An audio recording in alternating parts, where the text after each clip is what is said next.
Aima लेकान horror सामाजिक कमी को बगी केदा चे लेका तो को बगी केदा पूरा वीडियो पे अंजोमा तो बयान पे पूछो दाड़े चलावेन दिन जो झारखंड रे मिटन तहे कना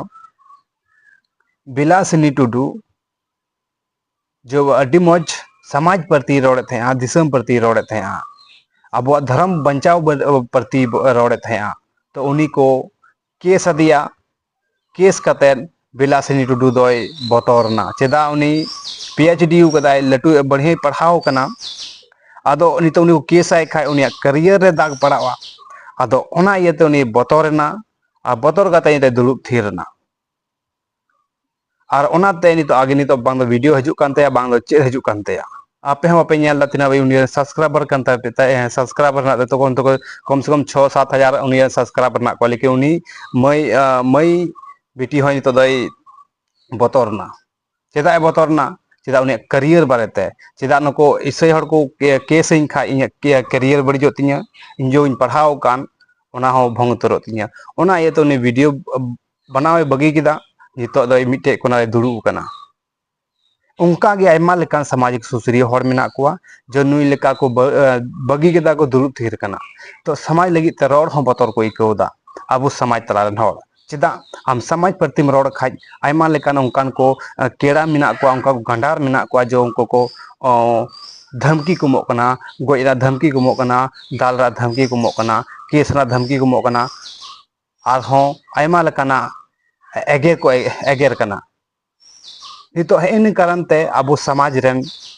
हर आगे बाको बढ़ाव कना ओको समाज प्रति रोड़े कान उनी गी अडे कोचलने नामदा अडे एगेर नामदा आयमा लेकाना धमकी नामदा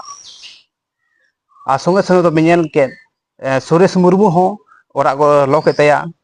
नितो आयमा लेका उनका सामाजिक सुसरिया बई बई को बगी केदा हा देखो हा सुरेश मुर्मू है बगी से बाय बगिया ओना दो हा फ्यूचर कथा कना लेकिन नितो बुन नेल न्यामा और मिटे सामाजिक सुसरिया जो मेनाया दिलीप सोरेन नुई हो बगिया से चिकाया हा ओना दो बुझे बांग न्यामो कना चेदा नुई ऊपर हो आयमा लेकाना उनका एगेर न्यामो कना एगेर दिया को उनका ना FIR ना हो धमकी को माय कना नेला बुन बोले दिलीप सोरेने निय सामाजिक कमी बगिया से बाय बगिया ओना दो हजुक कान दिन बुन नेला चेदा नेलेया उनी अड्डी आट इसई प्रति रोड़ा अड्डी आट धर्म प्रति रोड़ा ओना कारण ते उनी आयमा लेकाना एगेर होय नाम कदा आयमा लेका रुई होय नाम कदा एन होय कमी कान गया देखो उनी पढ़ा लिखा हर कनाय जतो नेल ठीक कते कमी कना जतो नेल ठीक कते रोड़दा और नाको जो अब समाज तला रेन जो नसे गलमराव दा निया रदो बोले दिलीप सोरेन सही कमी कना निया आपे कमेंट बॉक्स रे लई पे हा आ जो दिलीप सोरेन को एगेर दिका ओकोय कना को उनका अंजमो कना नको इसई हर चेदा इसई प्रति रोड़ता और इसई हर को उनको धमकी को माय कना नितो बुनेला चे चिका कना से नि होय फ्यूचर रे बगीदा से चिकायदा निया बुनेला बई बईते जितना सामाजिक हर को घटाव चला कना विरोधी हर को बढ़ाव चला कना लेकिन हजुक कान समाज चिका बुन बंचाव आबो खय गे आबो समाज बुन बंचाव दड़ेया दिसम खय से आर को देखो पुसी चिका बुन बंचाव समाज दो इदा आबो समाज तलारन हर गे जो बोले आबो समाज